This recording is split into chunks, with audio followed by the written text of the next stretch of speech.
కోట మండలం విద్యానగర్లోని నేదురుమల్లి సుబ్బరామిరెడ్డి కళాభవన్లో కోటి సంతకాల సేకరణ రచ్చబండ కార్యక్రమం జరిగింది.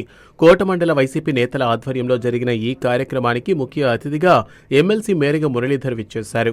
ఆయనకు మండల వైసీపీ నాయకులు ఘన స్వాగతం పలికారు. అనంతరం ఏర్పాటు చేసిన సమావేశంలో ఆయన మాట్లాడుతూ మాజీ ముఖ్యమంత్రి వైఎస్ జగన్మోహన్ రెడ్డి పేద ప్రజలకు విద్య, వైద్యం అందుబాటులో ఉండాలనే ఉద్దేశంతో 17 ప్రభుత్వ మెడికల్ కళాశాలలను అందుబాటులోకి తీసుకొచ్చారని తెలిపారు. అందులో 5 మెడికల్ కళాశాలలను ప్రారంభించారని చెప్పారు. కూటమి ప్రభుత్వం అధికారంలోకి వచ్చిన వెంటనే పీపీపీ విధానంతో ప్రభుత్వ మెడికల్ కళాశాలలను ప్రైవేటీకరణ చేయడం దారుణమని తెలిపారు. ఈ కార్యక్రమంలో వైసీపీ నాయకులు వేమారెడ్డి షనీల్ రెడ్డి, దేవారెడ్డి నాగూర్ రెడ్డి, పాదర్తి రాధాకృష్ణారెడ్డి, చిల్లకూరు సాయిప్రసాద్ రెడ్డి, సన్నారెడ్డి చెంచు రాఘవరెడ్డి, పాముల సురేంద్ర, మహిళా నాయకురాలు రేష్మా, సుధారెడ్డి, వైసీపీ నాయకులు, కార్యకర్తలు, అభిమానులు పాల్గొన్నారు.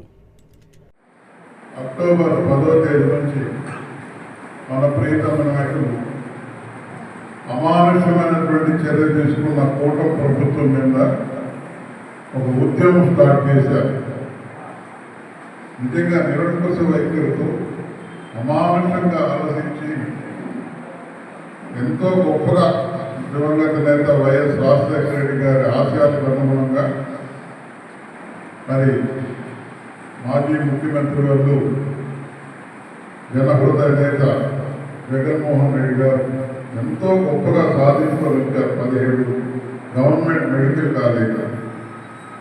మరి అవన్నీ కూడా అప్పలంగా మరి ఆయన కరోనాలో ఈ 5 మెడికల్ కాలేజీలు కంప్లీట్ చేసి మహత్తరంగా వాతావరణం సృష్టించి నాడు నేడు ఏ రకమైనటువంటి వాతావరణం ఇచ్చారు. అట్లాంటి వాతావరణం మెడికల్ కాలేజీ 5 కంప్లీట్ చేశారు.